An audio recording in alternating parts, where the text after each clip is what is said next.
मां शैलपुत्री की विस्तृत एवं भावपूर्ण कथा। भाइयों और बहनों, आप सबका अभिनंदन है। आज हम नवरात्रि के प्रथम दिन की कथा सुनने के लिए एकत्रित हुए हैं। नवरात्रि का यह पावन अवसर केवल उत्सव नहीं, यह मां दुर्गा के 9 स्वरूपों की साधना का महापर्व है। प्रथम दिन की आराध्या है मां शैलपुत्री, आदि शक्ति का प्रथम स्वरूप। शैलपुत्री अर्थात पर्वतराज हिमालय की पुत्री। यही शक्ति, यही मां सृष्टि के आदि से अंत तक पालन करने वाली है। सती का त्याग और शैलपुत्री का जन्म। पुराणों में वर्णन आता है कि माता पार्वती का यह स्वरूप पहले जन्म में दक्ष कन्या सती के रूप में प्रकट हुआ था। सती ने भगवान महादेव को पति रूप में पाया था, परंतु जब पिता दक्ष ने अहंकारवश भगवान शिव का घोर अपमान किया, तब सती ने अपने प्राणों का त्याग कर दिया।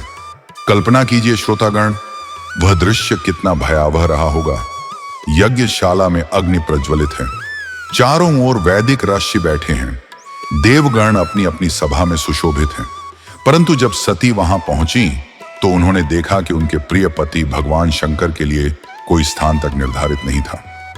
और जब सती ने पिता से शिव का अपमान सुना तो उनका हृदय बिखर गया। वे सोचने लगी, जिस पति को मैंने सर्वस्व मानकर स्वीकार किया, जिसका स्मरण मात्र समस्त ब्रह्मांड को पवित्र करता है, उसी का अपमान मेरे पिता के मुख से क्यों? इस असहनीय पीड़ा ने उन्हें विचलित कर दिया और वे अग्निकुंड में कूद गईं। सती ने देह त्याग दी, परंतु शक्ति कभी समाप्त नहीं होती। भाइयों और बहनों, ये बात ध्यान में रखिए, शक्ति न कभी नष्ट होती है और न कभी समाप्त। सती ने देह छोड़ी, परंतु शक्ति पुनः जन्म लेने वाली थी। इसी कारण अगले जन्म में वे पर्वतराज हिमालय के घर प्रकट हुईं। इस बार वे शैलपुत्री कहलाईं। बाल्यकाल का तेज और तपस्या। मां शैलपुत्री बचपन से ही असाधारण थीं। उनके मुखमंडल पर अद्भुत तेज था। खेल कूद में भी उनका हृदय साधना और भक्ति में लीन रहता। जहां अन्य कन्याएं खेल में रमी रहती, वहीं छोटी पार्वती जप तप और पूजा में अपना समय बिताती। गृहस्थ जीवन से लेकर आध्यात्मिक जीवन तक हर क्षण वे धर्म और सत्य पर अडिग रहती। यही कारण था कि उन्हें देखकर देवता तक विस्मित हो जाते। शैलपुत्री की तपस्या। जब वे युवावस्था को प्राप्त हुई तो उनके हृदय में वही भावना जागी, मैं केवल शिव को ही अपना पति बनाऊंगी। और श्रोतागण, इस संकल्प को पूरा करने के लिए उन्होंने पर्वतों की गुफाओं और निर्जन स्थलों पर तपस्या प्रारंभ की। कभी कई कई वर्षों तक केवल फलाहार किया, कभी केवल पत्तों पर जीवन व्यतीत किया और कभी तो केवल जल पर। इतना ही नहीं, कई बार वे वर्षों तक निर्जल उपवास कर तपस्या करती रहीं। उनकी साधना से समस्त देवगण विस्मित हो उठे। ब्रह्मा जी और नारद जी भी उनके तप की चर्चा हर लोक में करने लगे।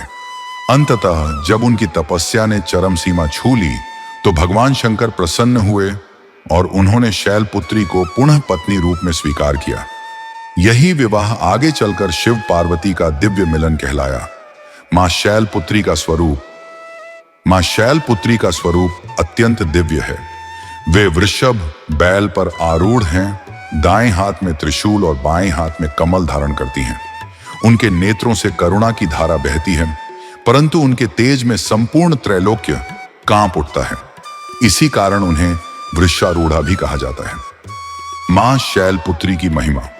शास्त्रों में कहा गया है कि शैलपुत्री की उपासना से साधक के जीवन में स्थिरता आती है, मन दृढ़ होता है, संकल्प मजबूत होता है और आध्यात्मिक उन्नति का मार्ग खुलता है। उनकी कृपा से व्यक्ति भय मुक्त होता है और जीवन के कठिन से कठिन पथ पर साहस के साथ चल सकता है। पूजा विधि। नवरात्रि के पहले दिन प्रातः स्नान कर शुद्ध वस्त्र धारण करने चाहिए। गृहस्थी के लोग घर में कलश की स्थापना करते हैं। फिर मां शैलपुत्री का पूजन होता है। लाल और पीले फूल अर्पित करने चाहिए। धूप दीप और नैवेद्य अर्पित करना चाहिए। सच्चे मन से एयूएम देवी शैलपुत्र्यै नमः मंत्र का जाप करने से मां प्रसन्न होती हैं और विशेष पुण्य प्रदान करती हैं। कथा से शिक्षा। भाइयों और बहनों, इस कथा से हमें कई शिक्षाएं मिलती हैं। पहला यह कि धर्म और आत्मसम्मान से बढ़कर कुछ नहीं। दूसरा यह कि सच्ची भक्ति और प्रेम से ईश्वर को पुनः प्राप्त किया जा सकता है। तीसरा यह कि कठिनाइयों से भागना नहीं चाहिए, बल्कि धैर्य और दृढ़ संकल्प के साथ उन्हें पार करना चाहिए। मां शैलपुत्री हमें सिखाती हैं कि जीवन में चाहे कैसी भी परिस्थिति क्यों ना हो, अगर हमारा संकल्प अडिग है तो विजय अवश्य होगी। और इसी कारण हम सब आज नवरात्रि के प्रथम दिन माता शैलपुत्री की स्तुति करते हैं। जय मां शैलपुत्री। दूसरा दिन मां ब्रह्मचारिणी की विस्तृत कथा। नवरात्रि के दूसरे दिन मां दुर्गा के दूसरे स्वरूप मां ब्रह्मचारिणी की पूजा की जाती है। ब्रह्म का अर्थ है तप, सत्य और विद्या, जबकि चारिणी का अर्थ है जो चलती है उसका आचरण करने वाली। अर्थात ब्रह्मचारिणी वह देवी हैं जो स्वयं तप और ब्रह्मचर्य का पालन करती हैं और अपने आचरण से संसार को संयम व तपस्या का आदर्श देती हैं। मां का स्वरूप, मां ब्रह्मचारिणी का स्वरूप अत्यंत शांत और तेजस्वी है। उनके दाएं हाथ में जपमाला और बाएं हाथ में कमंडलू सुशोभित होता है। वे नग्न पांव चलती हैं और मुख पर अनोखी आभा झलकती है। उनका वेश साध्वी और तपस्विनी के समान है, जो त्याग, संयम और तप की प्रतिमूर्ति है। कहा जाता है कि उनके चरणों की धूल से ही साधकों को अपार सिद्धियां प्राप्त होती हैं। जन्म और तपस्या की कथा। जब सती ने दक्ष प्रजापति के यज्ञ में अपने प्राण त्याग दिए थे, तब वे अगले जन्म में हिमालय राज और उनकी पत्नी मेना के यहाँ अवतरित हुईं। इस जन्म में उनका नाम पार्वती पड़ा। बाल्यकाल से ही पार्वती का मन अत्यंत गंभीर और धार्मिक था। वे प्रायः ध्यान, पूजन और साधना में लीन रहती। उनकी मां मैना अक्सर सोचती कि यह कन्या साधारण नहीं है, इसमें कुछ दिव्यता है। एक बार नारद मुनि हिमालय राज के घर आए। उन्होंने पार्वती का हस्त भविष्य देखकर कहा, यह कन्या स्वयं भगवान शंकर की अर्धांगिनी बनेगी, लेकिन इसके लिए इसे कठोर तपस्या करनी होगी। यह सुनकर पार्वती अत्यंत प्रसन्न हुई, क्योंकि उनके हृदय में पहले से ही महादेव के प्रति अनन्य प्रेम और भक्ति थी।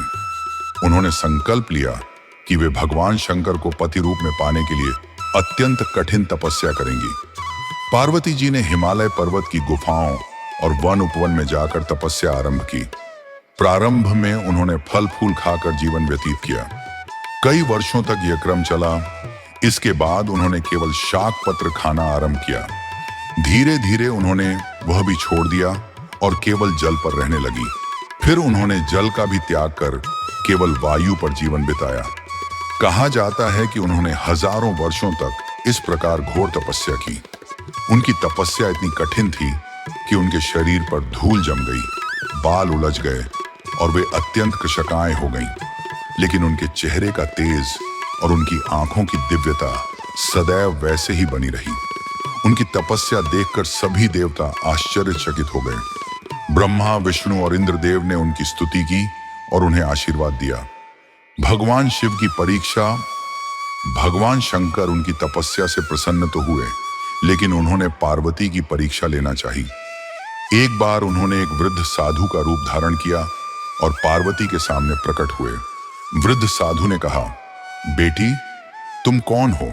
इतनी कठोर तपस्या किसके लिए कर रही हो? पार्वती ने विनम्रता से उत्तर दिया, मैं पर्वत राज हिमालय की पुत्री हूं और मैं भगवान शंकर को पति रूप में प्राप्त करने के लिए तप कर रही हूं। यह सुनकर साधु ने हंसते हुए कहा, अरे बेटी, भगवान शंकर तो जटाधारी, भस्म रमण करने वाले, श्मशान में रहने वाले, बैल पर सवार, बाघ की खाल पहनने वाले और असभ्य कहे जाने वाले देवता हैं। वे तुम्हारे योग्य पति नहीं हैं। पार्वती यह सुनकर क्रोधित हो गई।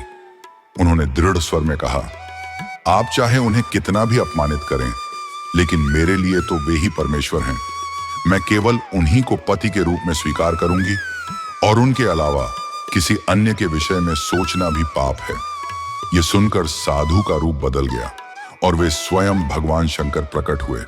उन्होंने प्रसन्न होकर कहा, देवी, तुम्हारी भक्ति, तपस्या और अडिग संकल्प से मैं प्रसन्न हूं। तुम्हारे इस दृढ़ निश्चय ने मुझे बांध लिया है। मैं तुम्हें अपनी अर्धांगिनी रूप में स्वीकार करता हूं। इसके बाद भगवान शंकर और पार्वती का विवाह धूमधाम से हुआ। यही पार्वती ब्रह्मचारिणी रूप में पूजित होती है। देवी की महिमा, मां ब्रह्मचारिणी की महिमा अनंत है।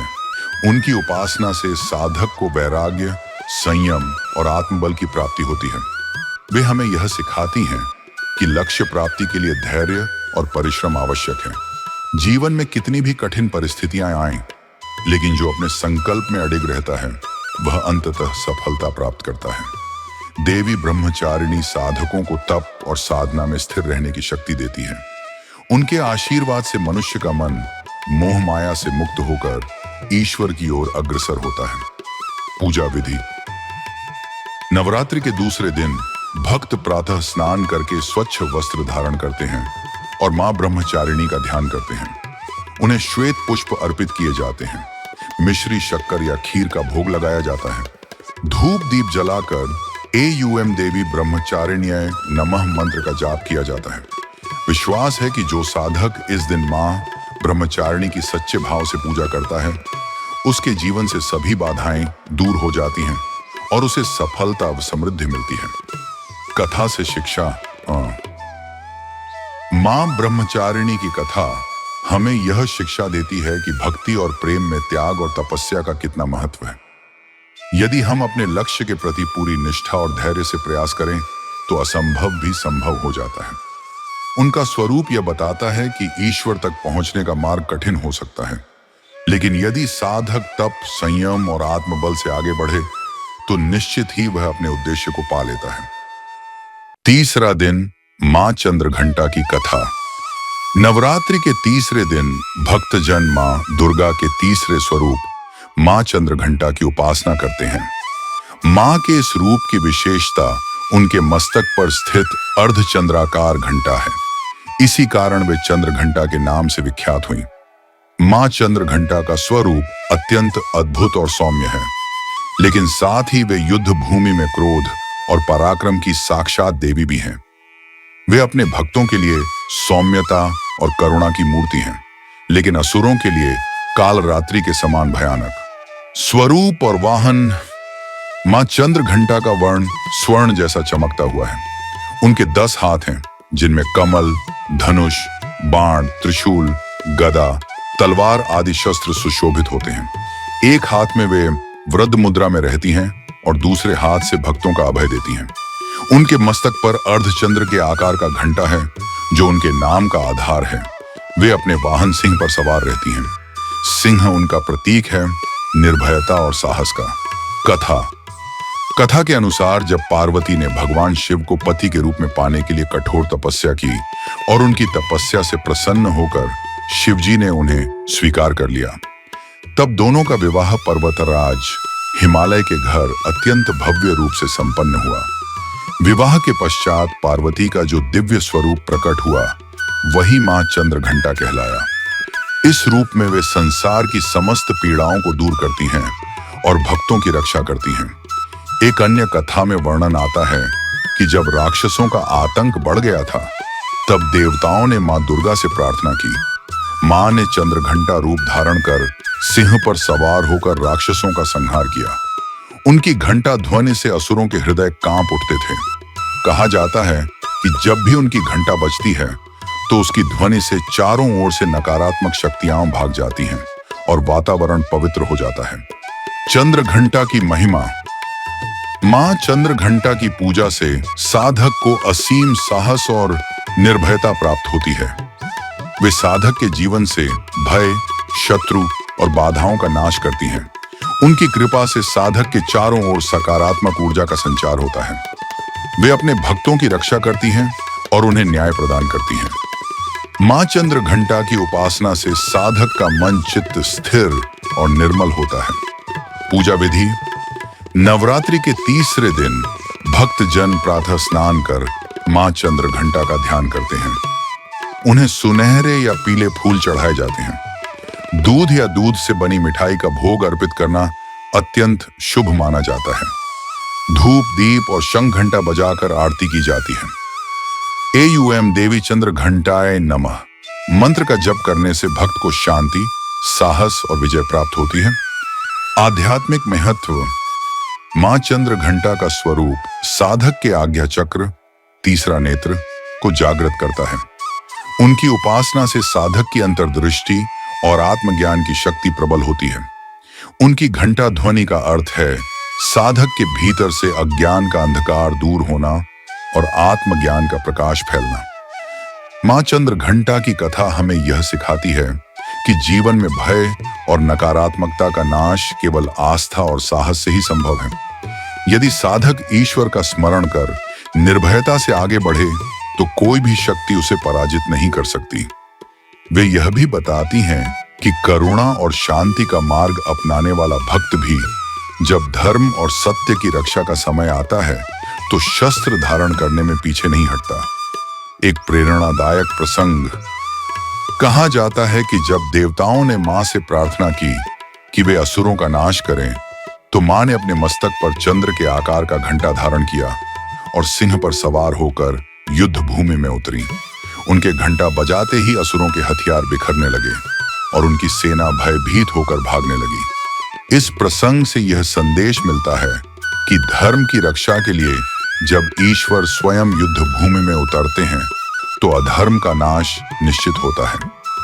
नवरात्रि के तीसरे दिन की यह कथा हमें सिखाती है कि जीवन में भय, असुरक्षा और बाधाओं से मुक्ति पाने के लिए हमें मां चंद्र घंटा की शरण लेनी चाहिए। वे भक्तों के जीवन में निर्भयता, साहस और आत्मविश्वास का संचार करती हैं। अगर आपको मां की यह दिव्य कथा पसंद आई हो तो वीडियो को लाइक और शेयर करना न भूलें।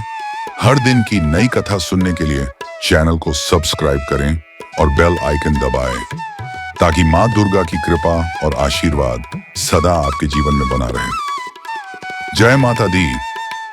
चौथा दिन, मां कूष्मांडा की कथा।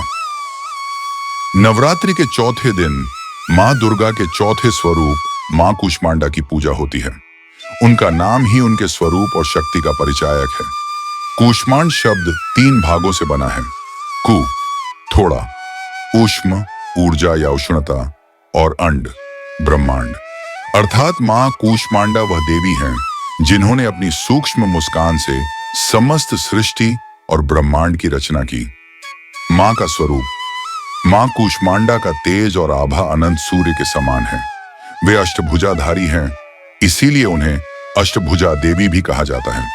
उनके हाथों में कमंडल, धनुष, बाण, कमल, अमृत कलश, चक्र, गदा और झपमाला सुशोभित होती है।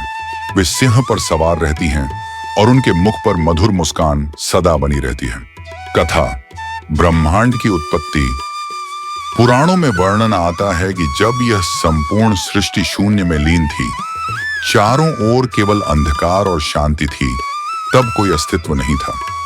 न समय था, न ग्रह नक्षत्र, न जल, न वायु, केवल शून्यता का विस्तार था। तब इसी शून्य में एक दिव्य ऊर्जा का उद्भव हुआ। वह ऊर्जा थी मां कूष्मांडा। कहा जाता है कि उन्होंने अपनी अद्भुत मुस्कान और तेजस्वी प्रकाश से ब्रह्मांड की रचना की। उनकी मुस्कान से निकलने वाली अनंत ज्योति से सूर्य, चंद्रमा, ग्रह, नक्षत्र और जीवन का प्रारंभ हुआ। उनकी शक्ति से ही त्रिदेव, ब्रह्मा, विष्णु और महेश को भी कार्य करने की सामर्थ्य मिली। इसीलिए उन्हें सृष्टि की आदिशक्ति कहा जाता है। देवताओं का वरदान। कहा जाता है कि जब ब्रह्मांड की उत्पत्ति हो चुकी तब देवता और ऋषि मुनि मां की स्तुति करने लगे। उन्होंने मां से प्रार्थना की कि वे ब्रह्मांड की रक्षा करें और अपने भक्तों को सुख समृद्धि प्रदान करें। मां ने प्रसन्न होकर आशीर्वाद दिया, जो भी साधक श्रद्धा और भक्ति से मेरी पूजा करेगा उसका जीवन अंधकार से मुक्त होकर प्रकाशमय होगा। उसके भीतर से नकारात्मकता समाप्त होगी और उसके घर आंगन में सुख शांति का वास होगा। कूष्मांडा का अर्थ और विशेषता। मां के नाम कूष्मांडा का विशेष अर्थ है। मान्यता है कि उन्होंने कूष्मांड, घिया, लौकी के रूप में सृष्टि की संरचना की, इसलिए उन्हें यह नाम मिला। वे सूर्य लोक की अधिष्ठात्री देवी हैं। सूर्य की अपार ऊर्जा और तेज का संचालन मां कूष्मांडा ही करती हैं। यही कारण है कि जिन भक्तों पर मां की कृपा होती है उनके जीवन में स्वास्थ्य, ऊर्जा और सकारात्मकता बनी रहती है। महिमा और फल। मां कूष्मांडा की उपासना करने से साधक को तेज बल और आयु की प्राप्ति होती है। रोग और शोक का नाश होता है। साधक के भीतर से भय और नकारात्मक विचार दूर होते हैं। घर में सुख, शांति और समृद्धि का वास होता है। उनकी कृपा से भक्त का अनाहत चक्र, हृदय चक्र जागृत होता है, जिससे साधक को आध्यात्मिक ऊर्जा और दिव्य आनंद की अनुभूति होती है। पूजा विधि। नवरात्रि के चौथे दिन भक्त प्रातः स्नान करके मां कूष्मांडा की मूर्ति या चित्र के सामने दीपक जलाते हैं। उन्हें मालपुआ या लौकी से बने व्यंजन का भोग विशेष प्रिय माना जाता है। सिंदूर, फूल, धूप, दीप नैवेद्य अर्पित करके मां का ध्यान करना चाहिए। एयूएम देवी कूष्मांडाय नमः मंत्र का जप करने से भक्त को दीर्घायु, आरोग्य और सुख की प्राप्ति होती है। मां कूष्मांडा की कथा हमें यह सिखाती है कि जीवन चाहे कितना भी अंधकारमय क्यों न लगे, एक मुस्कान और सकारात्मक ऊर्जा से हम उसमें प्रकाश फैला सकते हैं। वे हमें यह संदेश देती हैं कि सच्चा बल बाहर नहीं बल्कि हमारे भीतर छिपा है। यदि हम अपने मन को शांत और प्रसन्न रखें तो असंभव कार्य भी संभव हो जाते हैं। मां कूष्मांडा सृष्टि की आदि शक्ति है, जिन्होंने अपनी मुस्कान से ब्रह्मांड का निर्माण किया। उनकी आराधना करने से जीवन में रोग शोक का नाश होता है और स्वास्थ्य, ऊर्जा तथा समृद्धि की प्राप्ति होती है। अगर आपको मां कूष्मांडा की यह दिव्य कथा पसंद आई हो तो वीडियो को लाइक और शेयर जरूर करें। नवरात्रि की हर दिन की नई कथा सुनने के लिए चैनल को सब्सक्राइब करें और बेल आइकॉन दबाएं ताकि मां दुर्गा की कृपा और आशीर्वाद सदा आपके जीवन में बना रहे। जय माता दी। 5वां दिन मां स्कंद माता की कथा। नवरात्रि के 5वें दिन भक्तजन मां दुर्गा के 5वें स्वरूप मां स्कंद माता की पूजा करते हैं। वे ज्ञान, प्रेम, वात्सल्य और करुणा की प्रतीक मानी जाती हैं। उनके नाम से ही स्पष्ट है, स्कंद माता अर्थात स्कंद, कार्तिकेय की माता। भगवान कार्तिकेय, जिन्हें मृगण, सुब्रमण्य और कुमार स्वामी भी कहा जाता है, युद्ध के देवता हैं। जब वे दानवों का संहार करने के लिए जन्मे, तब उनकी माता पार्वती ने उन्हें गोद में लेकर पालन किया। उस समय पार्वती का यह रूप स्कंद माता कहलाया। मां का स्वरूप। मां स्कंद माता का स्वरूप अत्यंत दिव्य और मातृत्व से पूर्ण है। वे सिंह पर सवार रहती हैं। उनके 4 हाथ हैं। 2 हाथों में कमल पुष्प सुशोभित रहते हैं। एक हाथ में वे भगवान स्कंद को गोद में धारण किए हुए हैं और चौथा हाथ वर मुद्रा में भक्तों को आशीर्वाद प्रदान करता है। उनका वर्ण श्वेत है, जिससे वे निर्मलता और पवित्रता की प्रतिमूर्ति लगती हैं। दानव तारकासुर का संहार। पुराणों में कथा आती है कि दानव तारकासुर ने घोर तपस्या कर ब्रह्मा जी से वरदान पाया था कि उसका वध केवल भगवान शिव के पुत्र द्वारा ही संभव होगा। यह जानकर देवताओं को चिंता हुई, क्योंकि उस समय भगवान शिव तप में लीन रहते थे और विवाह का विचार नहीं था। देवताओं ने मां पार्वती से प्रार्थना की कि वे शिव जी को पति रूप में स्वीकार करें और उनसे पुत्र उत्पन्न हो, जिससे तारकासुर का वध हो सके। मां ने तपस्या की और शिव जी को प्रसन्न किया। विवाह के बाद भगवान शिव और पार्वती के आशीर्वाद से स्कंद, कार्तिकेय का जन्म हुआ। जन्म के समय ही कार्तिकेय अत्यंत तेजस्वी और पराक्रमी थे। उन्होंने युद्ध भूमि में जाकर तारकासुर का वध किया और देवताओं को उसके आतंक से मुक्ति दिलाई।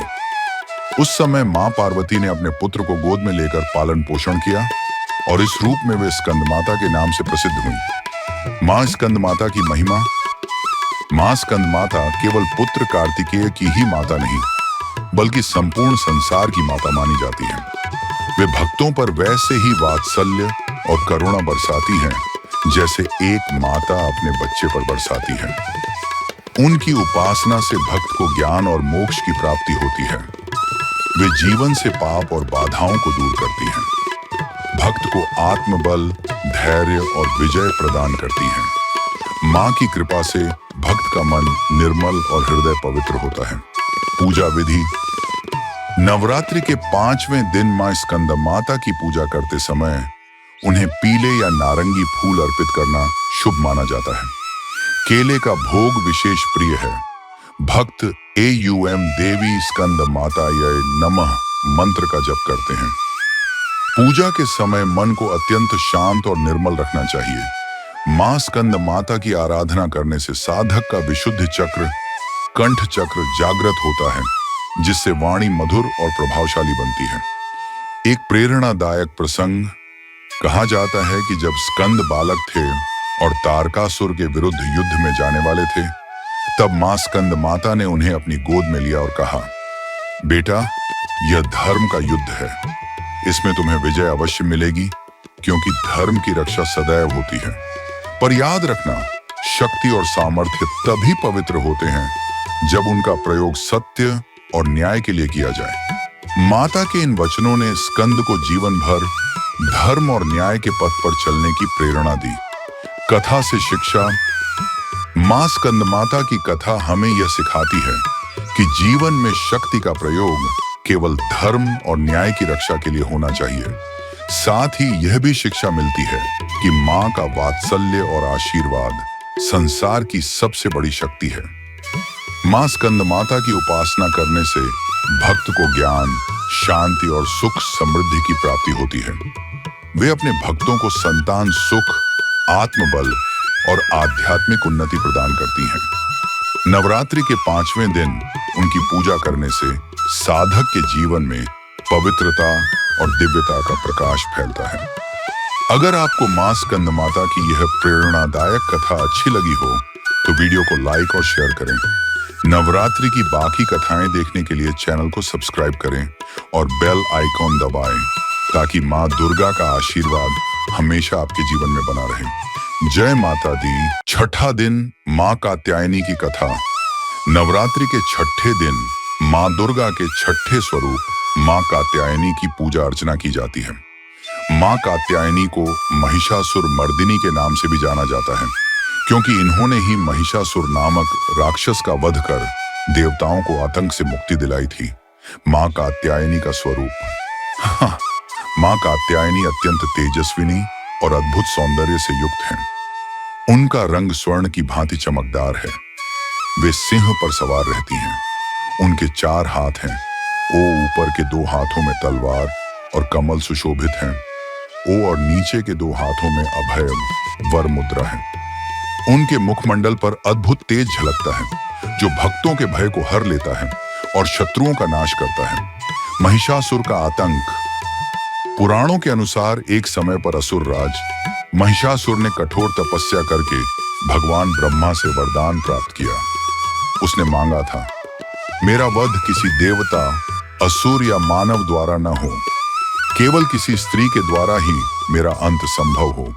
ब्रह्मा जी ने वरदान दे दिया।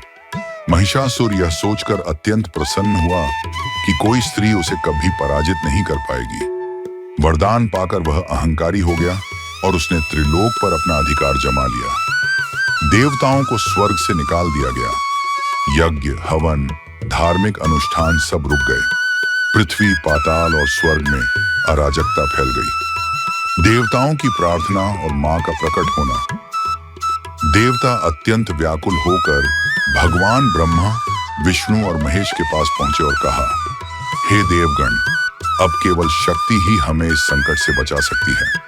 तब तीनों देवताओं ने अपने तेज का अंश निकाला। वही तेज चारों दिशाओं से प्रकट होकर एकत्र हुआ और उससे एक दिव्य नारी का रूप बना। वह थी आदिशक्ति दुर्गा, जिन्हें आगे चलकर कात्यायनी कहा गया। आर्षि कात्यायन ने इनकी घोर तपस्या की थी। उनकी तपस्या से प्रसन्न होकर शक्ति ने उनके घर पुत्री रूप में जन्म लिया। इसीलिए इनका नाम पड़ा कात्यायनी। महिषासुर और कात्यायनी का युद्ध। जब महिषासुर ने सुना कि एक देवी ने जन्म लिया है, तो वह क्रोधित हो गया और अपने विशाल सेना सहित युद्ध के लिए आया। मां कात्यायनी ने युद्ध भूमि में प्रवेश किया। उनके तेज से पूरी सृष्टि प्रकाशित हो उठी। देवता आकाश से उनका गुणगान करने लगे। युद्ध कई दिनों तक चला। महिषासुर कभी भैंसे का रूप धारण करता, कभी हाथी, कभी सिंह और कभी मनुष्य। वह रूप बदल बदल कर देवी को छलने की कोशिश करता, लेकिन मां कात्यायनी ने अपने त्रिशूल, तलवार और चक्र से उसकी सेना का नाश किया। अंततः उन्होंने महिषासुर को उसके असली भैंसे के रूप में पकड़कर भूमि पर गिरा दिया और अपने त्रिशूल से उसका वध कर दिया। देवताओं ने जय मां दुर्गा के नारों से आकाश गूंजा दिया। मां कात्यायनी की महिमा। मां कात्यायनी की उपासना करने से जीवन से नकारात्मकता दूर होती है। वे शत्रुओं का नाश करती हैं और भक्तों की रक्षा करती हैं। कुंवारी कन्याएं विशेष रूप से मां कात्यायनी की पूजा करती हैं। कहा जाता है कि उनकी कृपा से अच्छे वर और विवाह का सुख मिलता है। इनके पूजन से साधक का आज्ञा चक्र जागृत होता है, जिससे निर्णय लेने की क्षमता, अंतर्ज्ञान और मानसिक शक्ति प्रबल होती है। पूजा विधि। नवरात्रि के छठे दिन भक्त जन मां कात्यायनी की पूजा बड़े श्रद्धा भाव से करते हैं। उन्हें लाल रंग के पुष्प, लाल वस्त्र और लाल चंदन अर्पित किया जाता है। शहद का भोग चढ़ाना शुभ माना जाता है। एयूएम देवी कात्यायन्याय नमः मंत्र का जप करने से देवी प्रसन्न होती हैं। कथा से प्रेरणा। मां कात्यायनी की कथा हमें सिखाती है कि चाहे संकट कितना भी बड़ा क्यों न हो, यदि हम सत्य और धर्म के मार्ग पर हैं, तो शक्ति स्वयं हमारी रक्षा करती है। यह कथा यह भी दर्शाती है कि स्त्री मात्र ही सृष्टि की सबसे बड़ी शक्ति है और यदि वह संकल्प कर ले तो संसार की सबसे बड़ी विपत्ति का भी अंत कर सकती है। मां कात्यायनी की उपासना से भक्त को साहस, आत्मविश्वास और विजय की प्राप्ति होती है। वे हमें यह संदेश देती हैं कि अन्याय और अधर्म के विरुद्ध संघर्ष करना ही सच्चा धर्म है। नवरात्रि के छठे दिन उनकी पूजा करने से जीवन के सभी संकट दूर होते हैं और भक्त धर्म व न्याय के मार्ग पर दृढ़ रहते हैं। अगर आपको मां कात्यायनी की यह प्रेरणादायक कथा अच्छी लगी हो तो वीडियो को लाइक और शेयर करना न भूलें। नवरात्रि की बाकी कथाएं सुनने के लिए चैनल को सब्सक्राइब करें और बेल आइकन दबाएं ताकि मां दुर्गा का आशीर्वाद सदा आपके जीवन में बना रहे। जय माता दी। 7वां दिन मां कालरात्रि की कथा। नवरात्रि के 7वें दिन मां दुर्गा के 7वें स्वरूप की पूजा होती है, जिन्हें मां कालरात्रि कहा जाता है। इनका स्वरूप अत्यंत भयानक प्रतीत होता है, परंतु वे अपने भक्तों को सदैव शुभ फल देने वाली हैं, इसीलिए इन्हें शुभंकरी भी कहा जाता है। मां कालरात्रि का स्वरूप। मां कालरात्रि का रूप गहन काल की भांति काला है।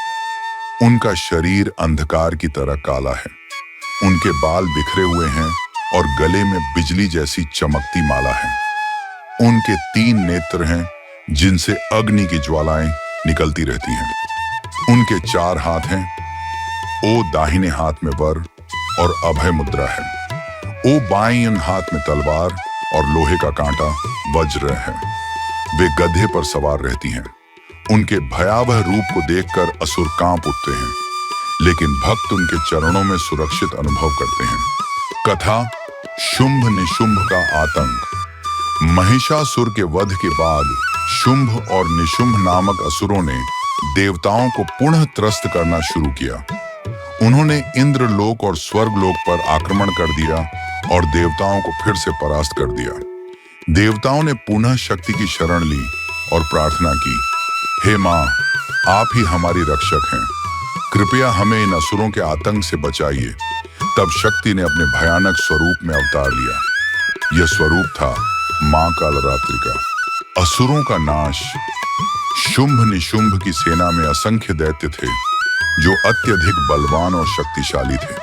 मां कालरात्रि जब युद्ध भूमि में पहुंची तो उनके तेज से आकाश हिलने लगा और धरती कांप उठी। उनकी सांसों से अग्नि की लपटें निकलती और असुर जलकर राख हो जाते। उन्होंने अपनी प्रचंड शक्ति से छंडमुंड, रक्तबीज और अनेक असुरों का संहार कर दिया। विशेषकर रक्तबीज, जिसके खून की हर बूंद से नया दैत्य पैदा हो जाता था, उसे भी उन्होंने अपने भयानक रूप से समाप्त किया।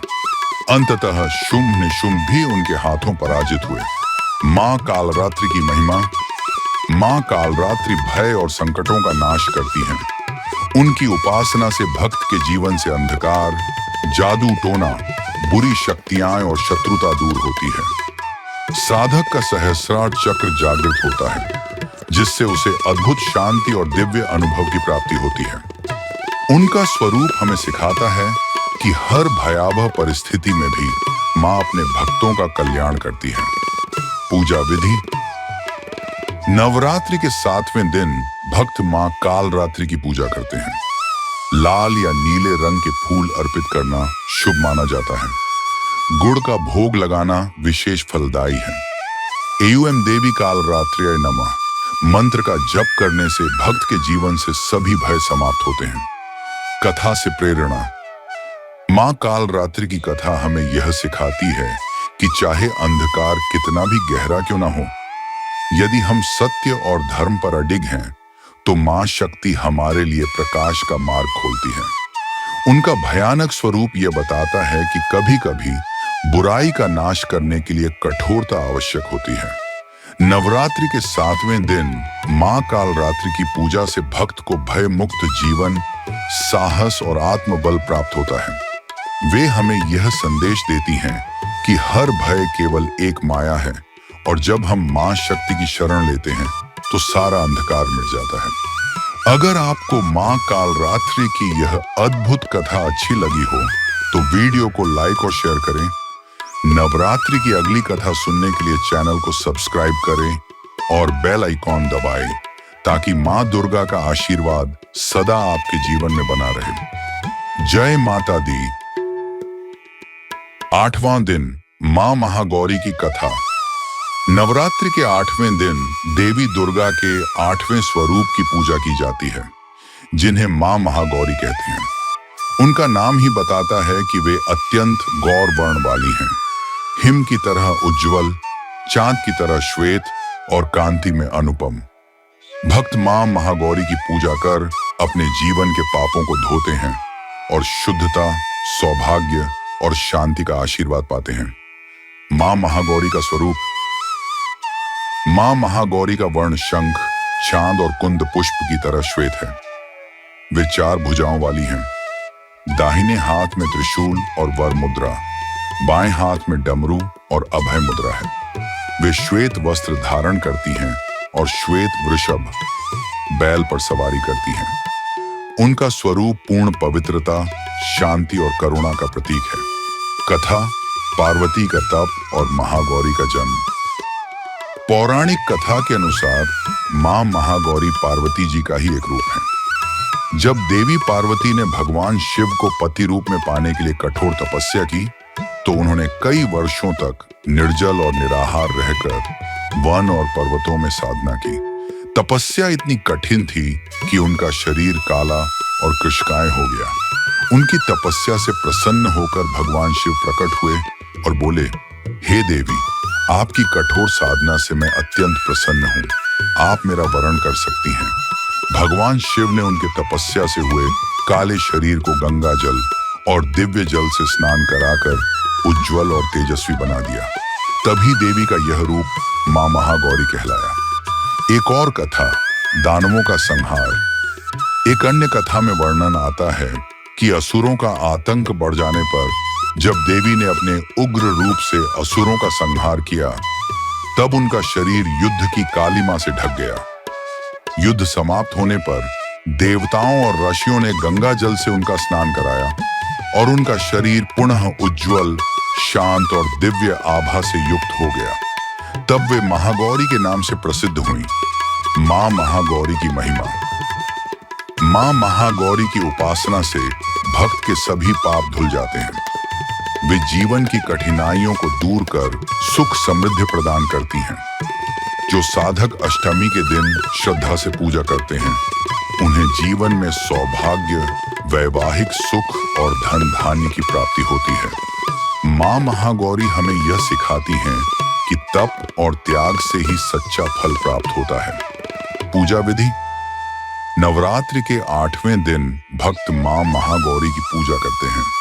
इस दिन श्वेत वस्त्र धारण करना शुभ होता है।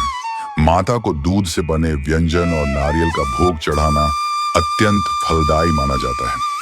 कन्या पूजन, कुंवारी कन्याओं का आशीर्वाद लेकर भोजन कराना इस दिन विशेष महत्व रखता है। AUM देवी महागौर्य नमः मंत्र का जप करने से मन शुद्ध और शांत होता है। कथा से प्रेरणा। मां महागौरी की कथा हमें सिखाती है कि कठिन तप, धैर्य और विश्वास से हर लक्ष्य पाया जा सकता है।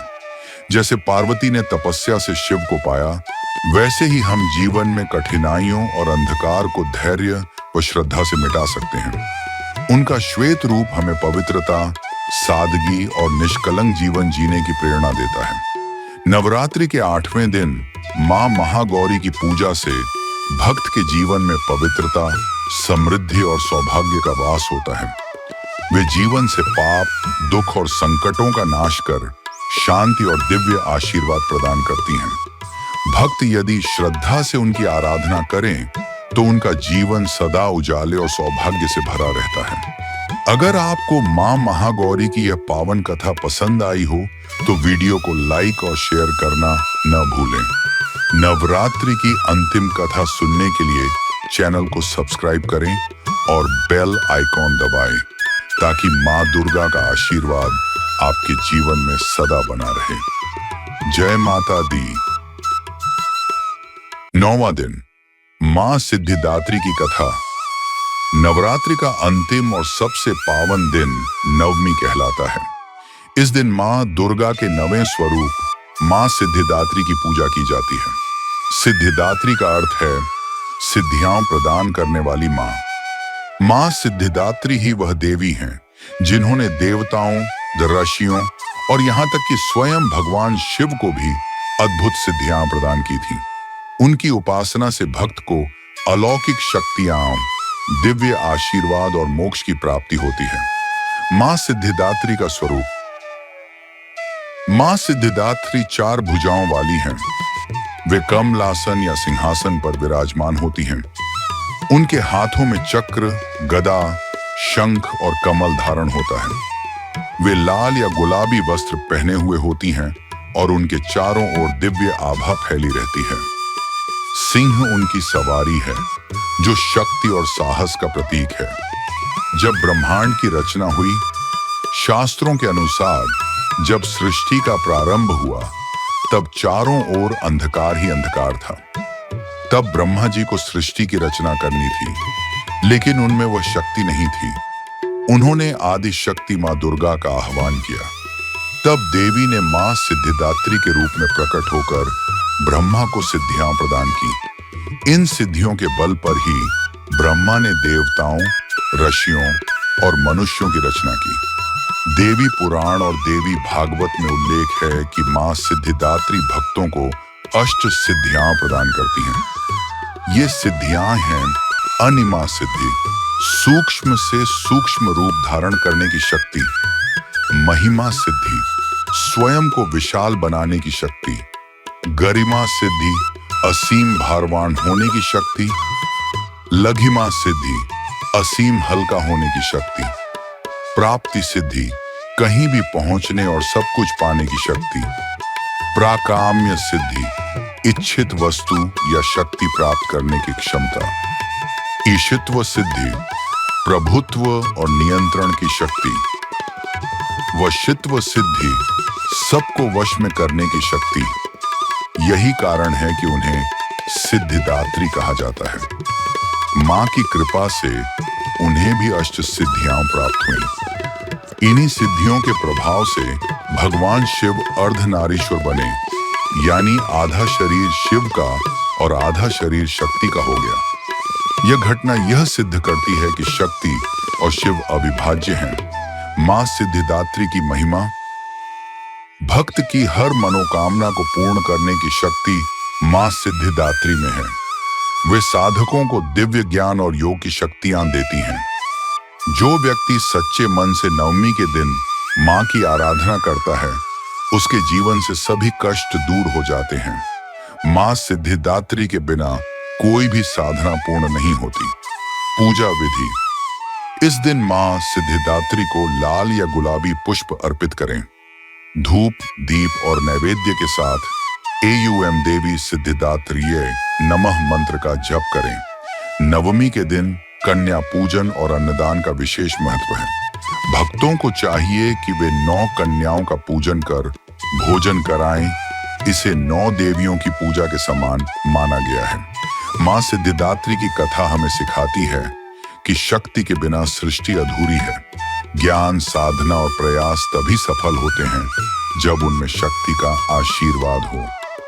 मां का संदेश है कि हर साधक को अपनी साधना में श्रद्धा और धैर्य रखना चाहिए, तभी जीवन में सिद्धि और सफलता प्राप्त होती है। नवरात्रि के 9वें दिन मां सिद्धिदात्री की पूजा से भक्त को दिव्य सिद्धियों और अलौकिक शक्तियों की प्राप्ति होती है। मां की कृपा से जीवन में सुख, शांति, समृद्धि और मोक्ष का मार्ग प्रशस्त होता है।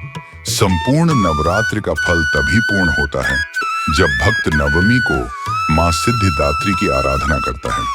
अगर आपको मां सिद्धिदात्री की यह पावन कथा पसंद आई हो तो वीडियो को लाइक और शेयर करें। नवरात्रि की सभी कथाएं सुनने के लिए चैनल को सब्सक्राइब करना न भूलें। मां दुर्गा का आशीर्वाद आप और आपके परिवार पर सदा बना रहे। जय माता दी।